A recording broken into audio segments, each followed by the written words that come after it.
ngoten iki men protokol.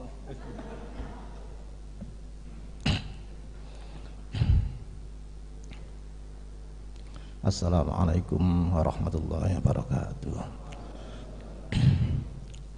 Alhamdulillahi wa kafa wa salamun ala ibadihi alladhina astafa amma ba'd. Yang terhormat Bapak Pengasuh bersama Ibu, barakallahu fiikum, Kiai Bahauddin hafizahullah,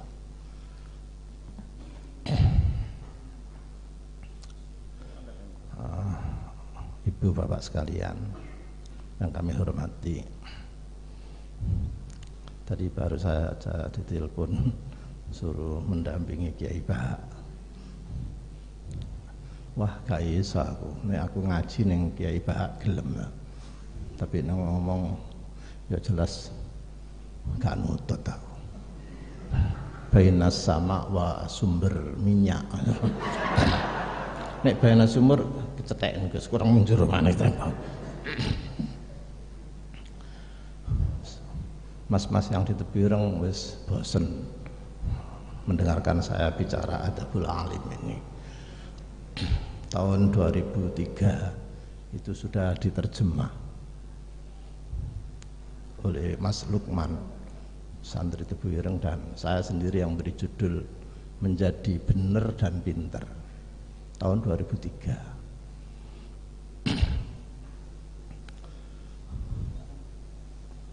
Terus sekarang booming lagi, bagus. Sama dengan kitab Al-Allamah Hasyim Asy'ari, peletak Wadhi'ah Labina Indonesia, itu zaman almarhum Kiai Yusuf Hasyim. Saya sudah diberi teks aslinya oleh beliau. Saya baca dengan almarhum Pak Syuhada Syarif, tapi tahun berikutnya terus diterjemah oleh Gus Mus yang pernah dibaca Gus Bahak di hall itu iya tahun berapa itu ya, masih sugenge Pak Yusuf Hasyim, saya masih tahu teks aslinya itu.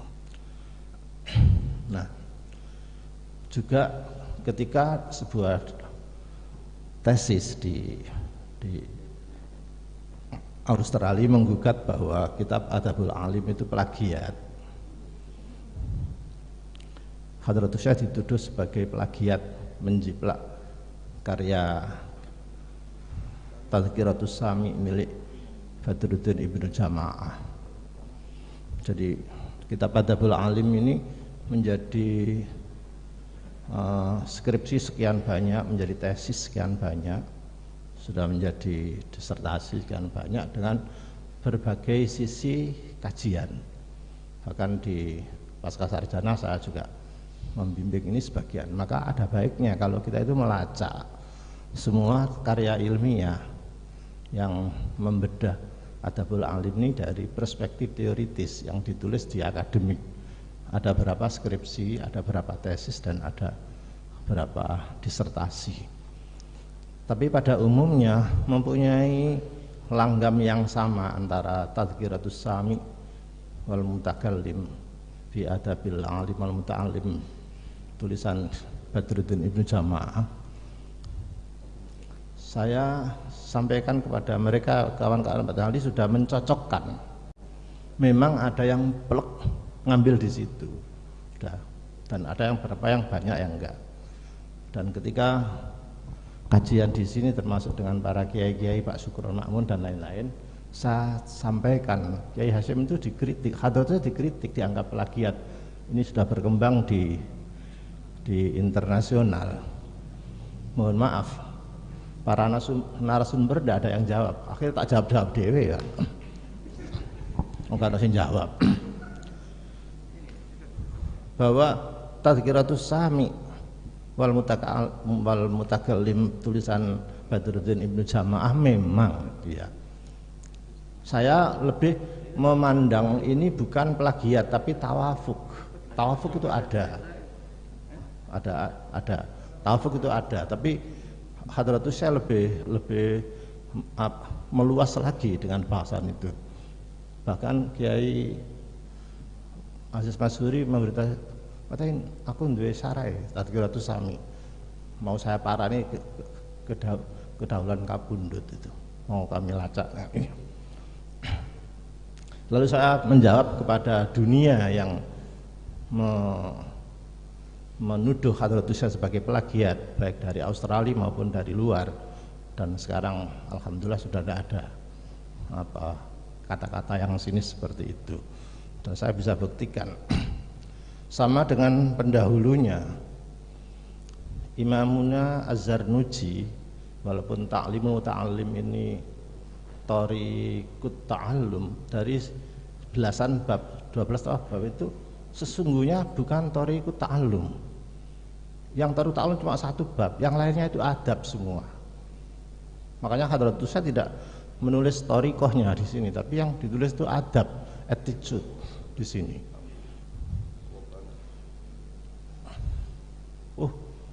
Kalau begitu, tradisi ulama-ulama dulu itu bukan metodiknya yang dipakai, bukan metodiknya, tapi adabnya. Maka saya bisa membaca di sini bacaan pendek saya bahwa ilmu yang didownload dengan menggunakan adab itu hasilnya tidak sama dengan yang didownload pakai pendekatan metode. Metode barangkali itu sebuah kognitif ya, sebuah akademik, tetapi tidak bisa atraktif seperti ilmu yang didownload dengan adab. Maka ilmu itu bukan lagi ilmu muktasab, tapi ilmu itu menjadi ilmu mauhibah. Kalau sudah membicarakan ilmu mauhibah, maka pemilik ilmu mauhibah ini akan bisa berdemonstrasi dengan kecerdasannya sendiri yang mungkin tidak terukur.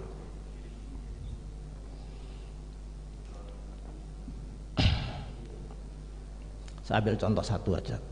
Dua enggak apa-apa. Anu Gus, napa niki terbatas Gus. Jenengan la ompo tadi.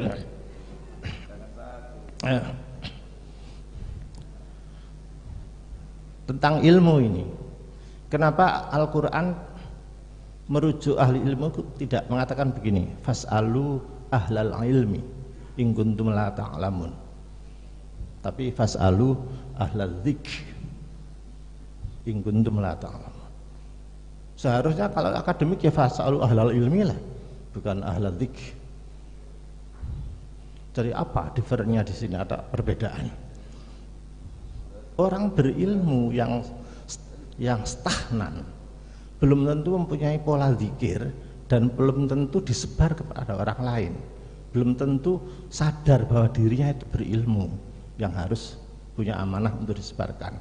Tapi kalau ahlul dzikr itu mempunyai sifat humbilistik yang sangat tawadhu di hadapan Allah dengan ilmunya itu, sehingga punya amanat menyampaikan, dan ilmu yang disampaikan itu mungkin bisa atraktif terus menerus. Contoh monumental adalah bagaimana ijtihad Hadratus Syekh mendalili resolusi jihad. Ini sudah saya ungkap sekian puluh tahun yang lalu karena nggak ada yang mengungkap. Tapi awal saya mengungkap itu diprotes oleh kiai kami sendiri, dosen kami sendiri, karena dianggap kiasnya ma'al farik. Tapi saya bela Hadratus Syekh, akhirnya beliau taslim. Bagaimana Hadratus Syekh mengambil dalil kalau mengangkat senjata lawan Belanda penjajah itu menjadi wajib. Yang diambil justru kisahnya Balkis yang ketika disuruh Nabi Sulaiman tunduk itu, Balkis sangat demokratis. Jadi ulqiya ilayya kitabun karim innahu min Sulaiman wa innahu bismillahirrahmanirrahim alla ta'lu alayya wa'tuni muslimin. Iki nek diwaca ping 1000, wah endi-endi ae ketut kabeh arek wedok-wedok iwak terus. Ngira apa nggih Gus?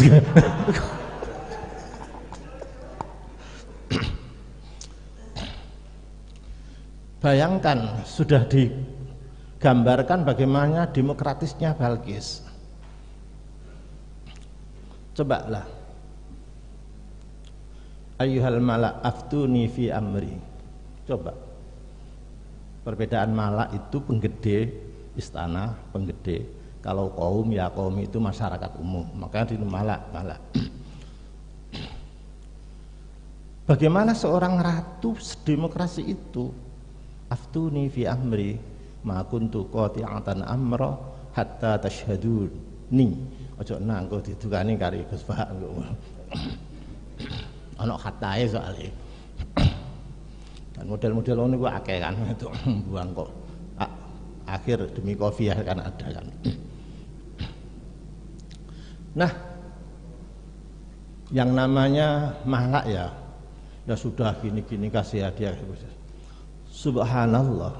Ini yang tidak masuk akal bagi saya. Belum ada ulama yang istidlal kerusakan yang dipakai oleh yang dilakukan oleh Belanda itu ini.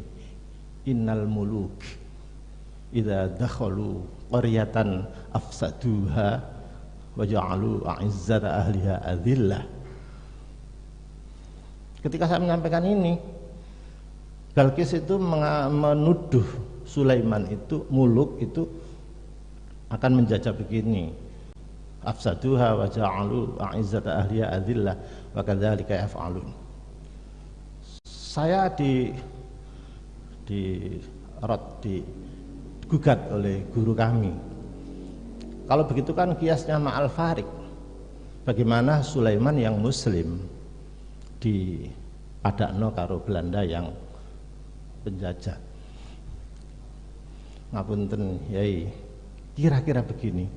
Hadratus Syekh itu membaca ilat ma'al farik itu bukan kepada formalitisnya, tetapi pada substansialnya. Bukan muluknya itu identitasnya apa, tapi ilat yang jelas di situ. Afsaduha jelas. Gak peduli agama apa, yang penting afsaduha. Nomor 2, waja'alu a'izzata ahliha. Betul-betul diporak-porandakan statusnya orang pribumi ini menjadi adillah. Terus pucuane ayat api wa kadzalika yaf'alun. Timbangane angel ngurujukna kadzalika wa kadzalika lan ya ngono iku yaf'alun, kelakuane londo. Wis ngono ae mare. Timbangane engko ifsad ja'al izzah ada wis kesuwen wis ya ngono iku kelakuane londo. Wis ngono ae gampang wis. Nah, begini ini kalau tidak ilmu mau hibah gak bisa. Piye carane? Disiplin usul fikih sampean delok siapapun kalau ada farik sedikit kiasnya itu dicatat ma'al farik. Tapi Hadratus saya tidak mau tahu. Ini menjadikan pedoman. Bahkan begitu fatwa itu muncul lalu diadakan fatwa susulan tentang teknik seberapa jarak. Bagaimana fikih ibadah yang rukhsah menggunakan radius masafatul qasr ditransfer menjadi fiqhul jihad. Nanti ana ulama-ulama ngono. Nek saking kontroversi ini pemikiran yang induktif betul. Tidak iso. Karena itu mohon maaf. Pengkajian pemikiran Hadratus Syekh itu sekarang sudah mulai beranjak dari ijtihad yang qauli itu menjadi ijtihad yang manhaji, yang menurut pemikiran Abid Al-Jabiri dari epistemologi bayani sudah naik sedikit ke epistemologi burhani, mungkin naik. Teori falsifikasi proper nggak apa atau proper barang sih, balik ke sini nanti hilang lagi nanti kan. Dengan demikian maka Hadratus Syekh ini dengan ilmunya yang sebegitu hebat, saya hanya ingin membaca dari Adabul Alim. Kalau seperti itu cara mencari ilmu, ya pantes saja. Cemerlangnya Hadratus Syekh pikiran itu gak tertebak, aneh-aneh gitu, bagus sekali. Terus pertanyaannya itu santri endi sak donya iki sing nglakoni kaya Adabul Alim ku endi? Ya waro, ya zuhud, ya ngir. Ndelok potongane masih arek matane sendiri aku gak percaya aku. Gak percaya terus terang. Apa mana kuliah bareng wedok? Adalah tahanan sampai tak kandani. Dulu Unhas iku, dulu tapi ya dulu. Sing lanang mahasiswa itu fakultasnya siji fakultas syariah. Manggone di Tebireng sini ya gini. Loro dakwah di Jombang. Sing jenenge mahasiswa itu kuliah mesti fakultas syariah. Mesti. Nah sing wedok jenenge kuliatul banat mesti tarbiyah. Dadi gak ono arek lanang kuliah tarbiyah itu gak ono biyen niku. Wedok kuliah syariah itu gak ada dulu, tapi kan sudah berubah wong Hadratus saya punya perubahan. Karena itu orang yang mempunyai ilmu mauhibah ini seperti orang memonitor keadaan itu pakai drone dari atas, tidak picik. Oh iya, makanya daya sadarnya Hadratus Syekh terhadap pemikirannya yang dikritik itu tinggi sekali. Coba kita lihat ya, Kaful Awam ya. Kaful Awam itu ditulis tahun 1913, 2 tahun setelah Syarikat Islam. Itu berarti Hadratus Syekh baru umur 42 tahun wis ngeritik organisasi Syarikat Islam. Kaful Awam. Jadi fil khawdi apa? An Syarikatil Islam. Jadi gak setuju terhadap berdirinya Syarikat Islam yang Dr. Saman Hudi itu, gak setuju itu. Alasannya kemungkinan ada pecah belah dan lain-lain. Maka Hadratus Syekh itu kan orangnya hembelis, tidak mau ya. Ketika diajak mendirikan Jamiah NU oleh Kyai Wahab itu kan nggak mau asalnya. Terus baru-baru pertimbangan mau. Nah, kritik dari apa ini Kaful Awam ini gak terima.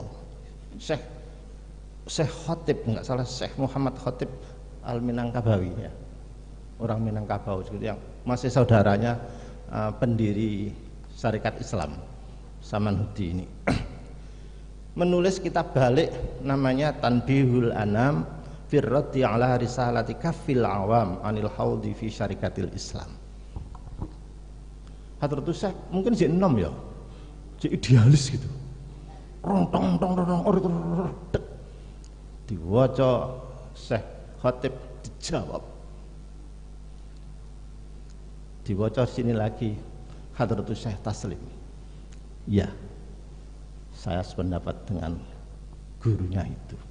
Terus gak mediti, oh ini kan kebebasan berpikir, gak ngono, gak nggih, ada bahasanya ar-rujuk, bahasa ar-rujuk, punya keterbukaan. Jadi seingat saya 2 kali Hadratus Syekh itu mempunyai pendapat tapi dibantah oleh ilmuwan yang lain. Satu tadi Kaful Awam dibantah oleh Tanbihul Anam, dan ini Al-Jasus fi Ahkamin Naqus, kentongan ini dijawab oleh wakil ketuanya sendiri, Kyai Fakih Mas Kumambang, dengan Hazzur Ru'us. Ini hebat bahasa ini, Hazza ya Huz Ru'us. Nah, kira-kira gini aja. Walaupun gak terus, nah kira-kira dari segi makna Hazzur Ru'us gini. Piye ya Hasyim. Kira-kira ngono tok. Ngene tok godhek tok. Hazzur Ru'us godhek. Nah, itu fi raddil jasus an tahrimin naqus.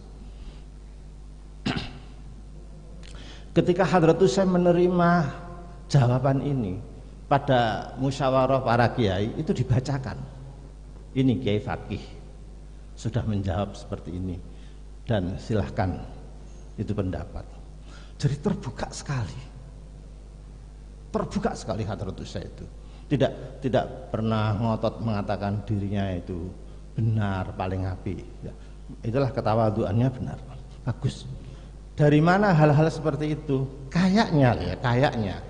Karena pendekatan adab itu, maka beberapa pintu dibuka oleh Gusti Allah sehingga mendownload situs Tuhan itu yang melugur. Itu tidak hanya ilmu yang normal saja, tetapi ilmu hebat turun kabeh. Aku cerita aku mesti gak dipercaya wong yo. Iya susah. Ya piye ya? Ah ini Pak Yai Muhsin tahu, Yai Sobari itu. Yai Sobari tahu cerita bahwa di cedek makam di Komplek P itu ono padang-padang didelok ono sing delok niku cedek P makam niku tibake Hadratus Syekh itu ngaji ngulangi Gus Yakub. Gus Yakub sing adike BBE Gus Isom. Ngaji ngulangi Gus Yakub. Makanya Gus Yakub tuh gak tahu nek ngaji jare kanca-kancaku sing ngaji. Nek gak iso ku kita itu apa ngarang kita panggil pol. Mbah itu celuk Al-Fatihah tuh mbah. Iso maneh. Sing ngajeni At-Tajridus Shari. Ya, saksine dulu tuh bangsane Pak Rozak apa jenenge iku? Jenenge iku majelis Suro ya, Dewan Suro dan lain-lain. Terus itu satu. Seorang kiai bercerita, mungkin mosok Hadratus Syekh ini ngene mosok isok ngene. Ya wis. Terus beliau itu kan dalamnya kan keras kan, Pak sawah. Malah aku digonjengno sepeda iku. Nek sawah seret niku terus jatuh. Dek jeglong. Biar suasana berubah iku wong putih-putih serban wis nunggu kedatangan Hadratus Syekh yang akan memberi pengajian di situ. Tapi iki jarene percaya ya sak karepmu, gak percaya alhamdulillah, gak kaken perkara. Tinggal satu permasalahannya, mungkinkah wong mati iso mengajari wong urip? Timbangan aku ngarang. Lihat Al-Quran bagaimana berbicara tentang Rasul yang mendidik kita. Mesti yatslu alaihim ayatihi, yatlu fi'il mudhari'. Wa yu'allimuhum mudhari'. Wa yuzakkihim mudhari'. Jadi continue terus menerus. Bahkan Hadratul Rasul sudah wafat itu masih aktif nyambangi kita. Cuma kita kegedean hijab sehingga tidak bisa komunikasi dengan Hadratul. Coba kalau hijabnya itu dibuka seperti Imamuna Al-Ghazali. Coba seperti Imamun As-Suyuti, kuntu usailuhu yaqadhah, seperti itu. Apa susahnya? Jadi dilihat dari bentuk yatslu mudhari' terus menerus. Saya yakin orang bisa menimba ilmu dari orang mati itu bisa. Nek iso, tapi nek gak iso ya wis. Awak ini gak pati iso. Nah nek Gus Bahak bareng wis biasa karena gelek sapa kuburan tadi komunikasinya itu sangat lancar itu. Nah ini karena itu sifat hembristiknya Hadratul Rasul ini bisa dibuktikan ketika menulis kitab At-Tanbihatul Wajibat yang ditulis tahun 36. Kalau Adabul Alim 25 ya. Ini 25 ya ini. Ya 25 ya, 25. Tahun 36 memang di situ disebutkan bahwa ihana, perendahan terhadap Hadratul Rasul itu ya hukumannya mati. Memang di ini yang ngono. Tetapi ketika ada persoalan besar yang dibahas oleh Muktamar tahun 1939 di Magelang, Hadratus Syekh berubah arah. Bayangkan, mari nulis kitab ngenyek Kanjeng Nabi dihukum mati. Nah iki saiki digawe dalil ulaika sing keras-keras itu. Hadratus Syekh hukum mati ku sapa presiden sapa jenenge? Macron Perancis itu. Termasuk majalah Charles Hebdo barang itu kan itu anjene kemalan itu. Enggak ada perkara ini. Hukum mati saja. Ini sama, Hadratus saya kalau nulis juga begitu, hukum mati. Di At-Tanbihatul Wajibat hukum mati. Tapi begitu bermasalah, ada persoalan, dibahas di muktamar, beliau memandang sebuah kemaslahatan yang hebat lagi. Saya tidak tahu apakah Mas Solihnya ini menggunakan Najmuddin At-Tufi apa enggak. Kayaknya iya, bukan sekedar teori masalahnya Imam Asy-Syatibi, tapi yang dipakai Najmuddin At-Tufi rupanya ini. Jadi apa ini ya, nas itu bisa meluas. Beliau justru tidak setuju terhadap dihukum mati terhadap pada orang yang menghina Hadratul Rasul tadi, tapi mengusulkan, Ijazah itu mengusulkan, hendaknya ada aturan yang baku dari pemerintah, karena kita itu sudah terikat oleh pemerintah. Maka pemerintah didesak untuk membuat aturan jangan sampai ada ihana itu, sehingga legal betul. Coba nomor 2, semua jihad itu fikih klasik mesti mengatakan harus perintah ulil amri, nggak boleh nggak, harus pemerintah presiden, mau punya presiden. Tapi Hadratus Syekh tidak menggunakan itu, karena ulil amrinya belum dibentuk. Pada saat raja-raja Jawa itu tidak bergerak, tidak berdaya, bahkan ada yang dimanjakan oleh pemerintah, maka justru kiai-kiai lah yang bergerak, yang bisa mobilitas umat seperti itu. Nah karenanya maka pada saat siapa ini namanya Van der Plas dengan insinyur siapa yang pendamnya Karl von Schmidt, ya Van der Plas dan ya itu kan di Tebireng diterima Hadratus Syekh masuk, tapi sopan, dia membawa herder besar itu di dalam di gerbang ngono gak dilebokno. Loh, jare Hadratus Syekh, lah itu Tuhan tadi membawa anjing, suruh masuk dong, kasihan kepanasan. Santri kan ini, iku lho, asune londo iku lebokno. Gak gelem. Ya ini ku asu niku ngono so. Kono menghormati, wis bapak tak mlebu kandang. Setelah keluar Van der Plas dengan Smith tadi keluar, santri-santri senior kira pengurus gugat Gus Kikin. Niku kan mughalladha. Sing arani mughalladha iku lho lak fikih ya. Anjinge lu gak ngerti. Dekne iku najis mughalladha apa gak ngerti. Malahan anjing saiki iku justru kerimbatnya itu per kerimbat 600.000. Kalau paling sampune orang ngaring paling. Dia larang sampune asu gitu. Jarene asu. Sakjane sing mughalladha iki aku apa awakmu sing.